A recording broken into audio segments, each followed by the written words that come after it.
Sudah bisa dilihat? Sudah Pak, sudah. Saya diminta membicarakan mengenai penggabungan gugatan ganti rugi ya, tetapi saya kira mulai dari Mas Eki juga tadi sudah membicarakan, jadi mungkin nanti saya loncat-loncat saja ya supaya tidak terjadi pengulangan. Tadi juga Pak Cahyono juga sedikit sudah menyinggung mengenai persoalan masalahnya dengan masalah penggabungan ya. Eh, Nah, kalau kita bicara ganti rugi tadi saya kira saya tidak usah ulang ya, ini mungkin tadi sudah dibicarakan ya, soal beban pembuktian, soal kausalitas ya, soal hal-hal semacam itu. Tapi sebelumnya saya mungkin ini ada soal ganti rugi lewat penggabungan. Saya ingin membicarakan mengenai kenapa dulu ada penggabungan. Apa sih gagasannya tentang penggabungan ini? Jadi ini kan mungkin di pertemuan hari ini barangkali saya ini yang paling muda nih ya. Jadi saya karena kebetulan saya mengalami proses itu gitu walaupun tidak ikut tetapi saya sudah jadi mahasiswa, ikut banyak diskusi ya banyak tulisan sebelum lahirnya KUHP yang mengatur mengenai penggabungan. Jadi pada waktu itu sangat banyak cukup banyak kegelisahan mengenai terutama banyak mengenai korban-korban lalu lintas yang kakinya patah, yang macam-macam yang diderita, sementara dia segera membutuhkan biaya karena pada waktu itu kan kita masih hidup di era belum ada BPJS ya, apa dukungan pemerintah terhadap kesehatan juga sangat rendah sehingga korban-korban kecelakaan semacam itu atau korban-korban kejahatan semacam itu ya kalau nggak punya uang ya kaki yang harusnya bisa disembuhkan itu ya harus diamputasi gitu ya. Nah kegelisahan-kegelisahan itu kemudian ada banyak tulisan di media massa terkait soal ini. Lahirlah kemudian gagasan di dalam KUHP yang dituangkan dalam KUHP mengenai penggabungan perkara ya ganti rugi ke dalam perkara perdata ke dalam ganti rugi perdata ke dalam perkara pidana. Maka ini jelas adalah upaya bagaimana menolong korban, bagaimana membantu korban untuk mempercepat. Itu eh, gagasan dasarnya. Dan ini menurut saya satu ide yang brilian ya yang baik bisa punya manfaat yang luar biasa karena apa? Karena dia bisa menyatukan dua konsep keadilan ya. Keadilan perdata dan keadilan pidana. Sebetulnya kan dalam perkara-perkara tindak pidana, terutama yang terkait dengan financial ataupun dalam kaitan dengan lalu lintas macam itu ya, korban sebetulnya lebih banyak menginginkan bagaimana dia dipulihkan ketimbang bagaimana pelakunya dihukum berat. Apa manfaatnya pelaku dihukum berat kalau kerugiannya tidak dipulihkan? Ya, sehingga hal-hal semacam itu barangkali kalau kemudian bisa diputuskan dalam satu perkara, putusan yang seimbang, memberikan ganti rugi, memulihkan korbannya dengan menghitung pemulihan itu dan sehingga pidana badannya atau pidana penjaranya itu bisa sedikit lebih ringan, tetapi ada kewajiban untuk memulihkan, maka korban kejahatan lebih lebih lebih merasakan adanya keadilan dari putusan itu ketimbang semata-mata hanya putusan yang menghukum berat. Sebaliknya dari pelaku, dengan dia mendapatkan pidana penjara yang mungkin lebih ringan, tetapi dengan kewajiban keperdataan untuk memulihkan kerugian korban, mungkin juga dia merasa itu lebih baik karena pidana penjaranya bisa lebih ringan.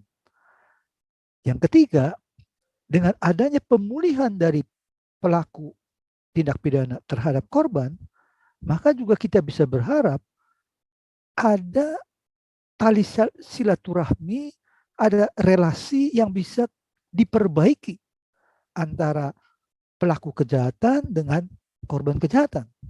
Karena korban kejahatan sudah disantuni oleh pelaku.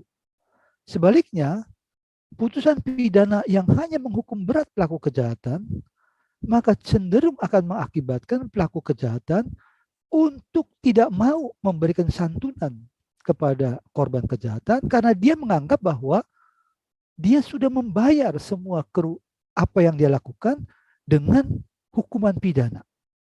Sehingga kalaupun nanti digugat secara perdata, dia akan melawan itu. Dia tidak akan mau membayar itu karena merasa saya sudah lunas, saya sudah menjalani pidana penjara cukup berat. Situasi ini justru akan melestarikan, mengabadikan konflik antara korban dan pelaku. Jadi ini adalah satu gagasan yang menurut saya brilian dari pembuat undang-undang pada tahun 80 untuk bisa menyelesaikan konflik antar warga. Apa konsekuensi berikutnya? Konsekuensi berikutnya adalah kalau para pihak sudah lebih bisa menerima putusan itu di tingkat pertama, ya, maka jangan-jangan bisa mengurangi beban pada tingkat banding, bisa mengurangi beban pada tingkat kasasi. Maka secara tidak langsung penggabungan ini barangkali akan mampu mengurangi beban perkara di pengadilan tinggi maupun di Mahkamah Agung. Tapi ternyata praktek harapan semacam itu tidak terjadi. Ya, kenapa tidak terjadi? Ya karena tidak digunakan pasal ini. Kenapa tidak digunakan? Karena kelemahan yang tadi Mas Eki sudah sebutkan, Pak Cahyono sudah sebutkan. Karena dibatasi pada kerugian material.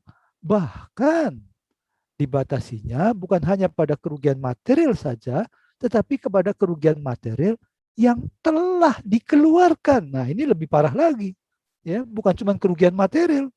Ya, pasal 99 hukuman penggantian biaya yang telah dikeluarkan oleh pihak yang dirugikan. Nah, kalau kita bicara yang telah dikeluarkan, kalau kita kembalikan ke gagasannya kenapa dulu ada pengaturan mengenai penggabungan perkara, ya kan masalahnya karena nggak punya uang untuk berobat. Kalau sudah dikeluarkan kan berarti dia ada biaya yang sudah dia miliki, ya. Sehingga ini enggak gagasan yang menurut saya brilian tadi, yang genius tadi dibunuh oleh pasal 99. Saya tidak tahu apa latar belakangnya, kenapa harus membatasi pada kerugian material yang telah dikeluarkan. Tetapi kecurigaan saya adalah ini adalah pemikiran pidana, ya. Pidana itu selalu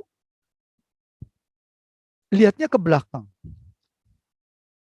Pidana selalu sifatnya empiris, ya, apa yang sudah terjadi, bukan apa yang akan terjadi. Itu salah satu kelemahan pidana. Hukum pidana selalu setback, nggak pernah ke depan. Ya, apa yang sudah dilakukan. Bukti, apa buktinya? Sehingga kalau kita bicara kerugian, apa buktinya? Ya yang sudah dikeluarkan itulah buktinya. Jangan-jangan karena itulah kemudian dibatasi pada kerugian yang telah dikeluarkan. Tapi ini kemudian membunuh seluruh gagasan itu. Ya, ini menyebabkan tidak terjadi. Nah, ini persoalannya, ya. Ini soal keunggulan tadi saya sudah jelaskan, ya, peluang menyelesaikan konflik, peluang mengurangi beban perkara pidana pada tingkat banding maupun kasasi. Ya, ini kerugiannya yang tadi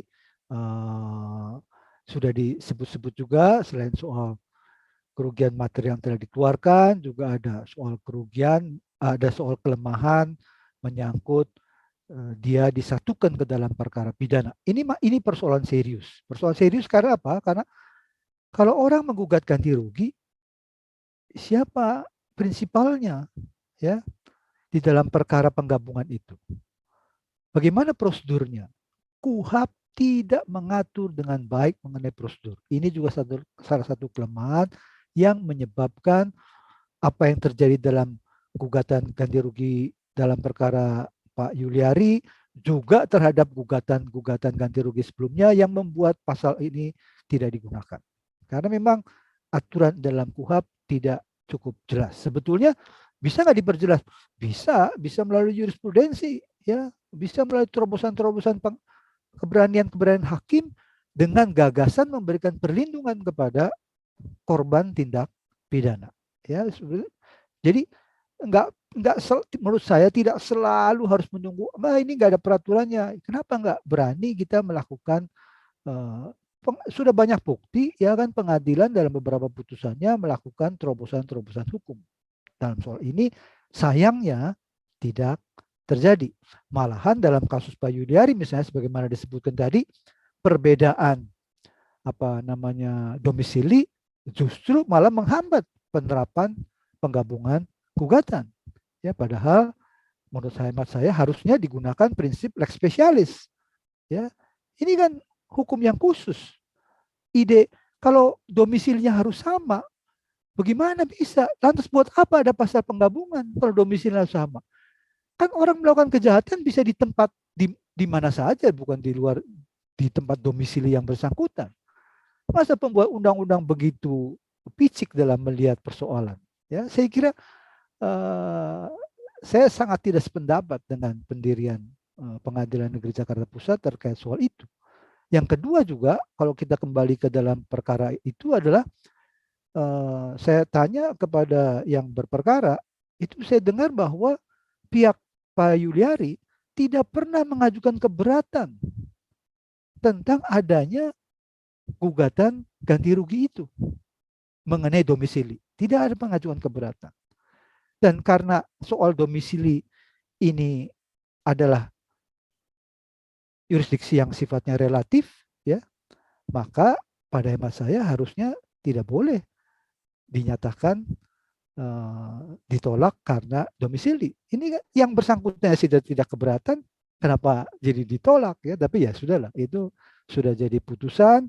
Dan menurut saya harusnya dilakukan upaya hukum terhadap putusan itu untuk diperbaiki, karena kalau tidak itu sangat berbahaya.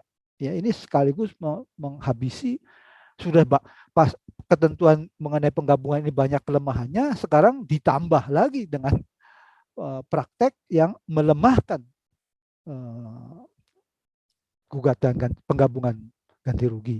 Ya, ini lebih celaka lagi gitu loh menurut saya ya. Nah, kemudian bagaimana mengenai prosedur ya? Apa sih prosedurnya? Kalau di dalam perkara Pak Yuliari ini yang saya lihat adalah ada korban mengajukan gugatan maju sendiri ke pengadilan. Yang luar biasa adalah sebetulnya pengadilan katanya sudah sempat memberikan kesempatan itu, bahkan duduk berdampingan dengan penuntut umum menjadi bagian dari pihak. Apakah itu prosedur yang dikehendaki oleh KUHP? Menurut saya itu bukan seperti itu, ya. Walaupun KUHP tidak mengatur secara jelas, tapi pada hemat saya prosedur yang dalam KUHP itu korban atau lawyernya korban itu bekerja sama dengan penuntut umum, ya, dan menyerahkan gugatan itu kepada penuntut umum untuk diajukan oleh penuntut umum. Saya membacanya begitu. Sekalipun sekali lagi undang-undangnya sendiri tidak secara clear, tetapi saya menafsirkan bahwa KUHP sebetulnya menghendaki cara demikian. Dititipkan kepada penuntut umum, diajukan sebelum penuntutan. Namun bukan tidak berarti tidak tanpa kelemahan, ya kan? Ketika diberikan kepada penuntut umum, tadi saya katakan prinsipalnya siapa? Penuntut umum atau korban? Kalau prinsipalnya jadi penuntut umum, ya aneh. Ini kan perkara perdata. Harusnya kan tetap prinsipalnya korban. Sehingga nanti siapa yang menentukan menerima atau tidak menerima putusannya, harusnya kan korban. Tapi ternyata di KUHP tidak demikian. Karena dia menjadi inkrah atau tidak tergantung pada perkara pidana. Kalau perkara pidananya tidak diajukan banding, selesai. Perkara perdatanya menjadi inkrah. Lah, bagaimana kalau gugatan yang dikabulkan tidak seperti diharapkan oleh korban. Lalu apakah korban masih bisa menggugat secara perdata? Jangan-jangan nanti nebisin idem karena sudah diputuskan. Ya, kalaupun bisa mungkin yang imaterialnya, ya, tetapi yang materialnya jangan-jangan sudah selesai. Ini kan tentu jadi masalah. Ya, sebaliknya, kalau putusan perdatanya sudah cukup adil, dipandang memuaskan oleh korban, tetapi pidananya tidak oleh penuntut umumnya banding. Maka dengan sendirinya putusan yang sudah diharap sesuai harapan kemudian menjadi belum berkekuatan hukum tetap. Ini tentang prosedur. Tentang prosedur lainnya, kalau kita sekarang kan dalam perkara perdata ada proses mediasi yang diwajibkan di dalam perkara perdata. Apakah berlaku di dalam penggabungan gugatan ganti rugi? Sepanjang bahwa itu adalah bagian dari acara perdata yang mutlak, ya, pada hemat saya harusnya kan berlaku. Namanya juga gugatan perdata, kan boleh saja disepakati, disetujui, dimediasi karena memang ada ketentuannya, ya. Jadi lantas cuman kalau di mediasi, siapa yang melakukan mediasi dan kapan waktunya, ya nggak diatur lagi. Ya, ini kita ada banyak kegelapan mengenai prosedur. Belum nanti kalau ada mediasi, bagaimana kalau ada kesepakatan, ya, terus ternyata perkara pidananya banding. Terus bagaimana dengan nasib kesepakatan itu? Misalnya, ini lanjutannya. Tapi pada hemat saya lebih pada persoalan perlu atau tidak mediasi, siapa yang mediasi, ini belum cukup diatur. Nah, sehingga banyak permasalahan, ya, dari persoalan tempat, persoalan prosedur, ya kan, proses mediasi, kapan mesti dilakukan, bagaimana kalau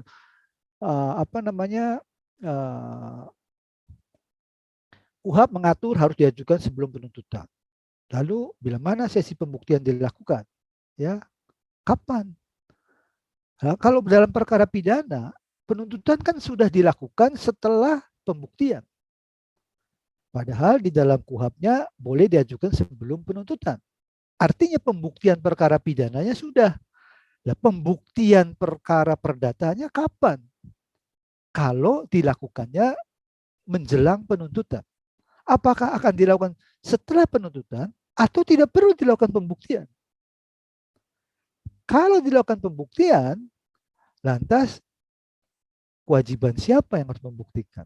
Apakah kewajibannya penuntut umum atau kewajibannya korban?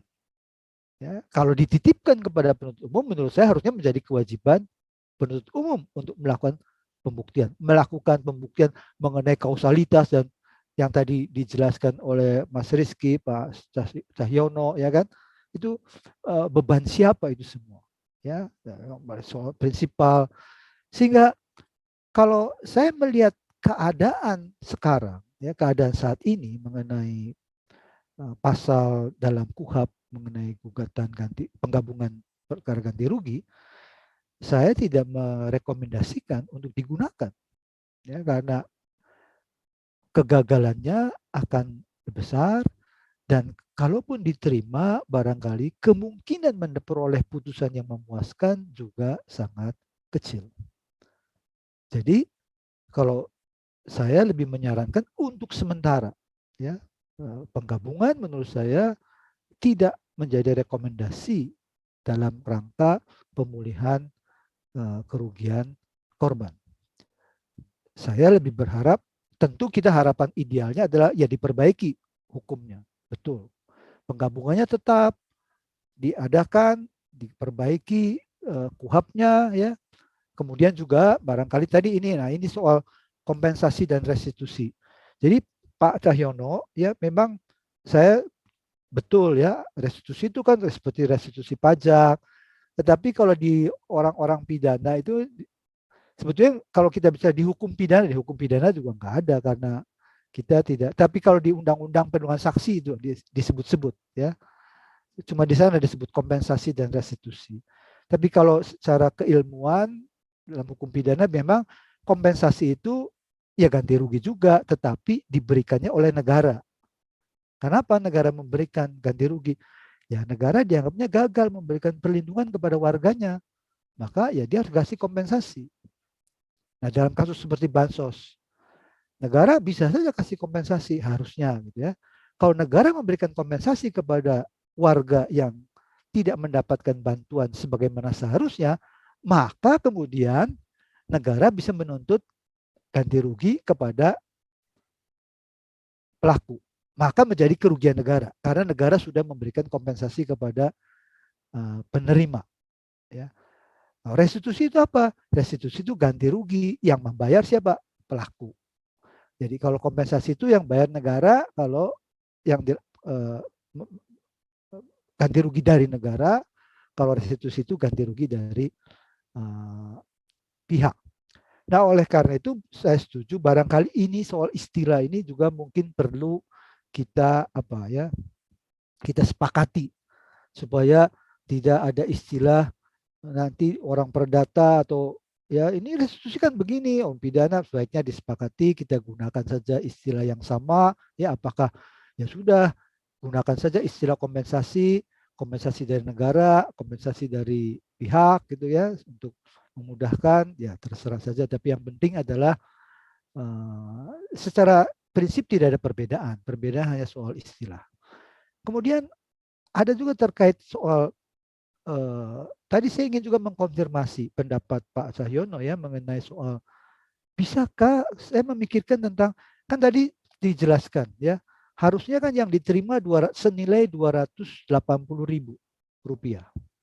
Kemudian ternyata katanya ada yang hanya menerima senilai 160.000 rupiah. Sehingga kekurangannya itu 120.000 rupiah satu orang. Dari kekurangan 160.000 rupiah itu, dari kekurangan 120.000 rupiah itu kan bisa berakibat. Ya. Karena apa? Karena penghitungan 280.000 rupiah itu, negara sudah menghitung kalori yang dibutuhkan sebuah keluarga yang terdampak. Sehingga diberikanlah 280.000. Tapi karena kemudian berkurang hampir setengahnya, maka tentu kalori yang diterima oleh keluarga terdampak itu menjadi berkurang dan tentu akan berakibat lain. Bisa sakit, bisa sebagainya. Nah, apakah betul ya korban itu juga bisa menuntut ganti rugi terhadap dampak ikutan dari berkurangnya value bantuan sosial yang diterima. Ya, supaya nanti bisa dihitung lagi atau tidak. Ini in case kita mau menggugat secara perdata. Ya, karena sekarang gugatan secara pidana tadi saya tidak rekomendasikan, bahkan sekarang juga sudah terbukti gagal, ya kan. Kalau besok mau mengajukan gugatan perdata, ini bisa atau tidak kita melakukan itu, ya untuk meminta bukan hanya kerugiannya, sehingga kerugian bawaannya, wah ini jumlahnya bisa jauh lebih besar dari ya karena kerugian bawaannya ini bukan 120.000, ya bisa jutaan, karena bisa sakit, bisa ada yang meninggal mungkin karena itu, bisa ada yang kurang gizi karena itu, ya bisa suatu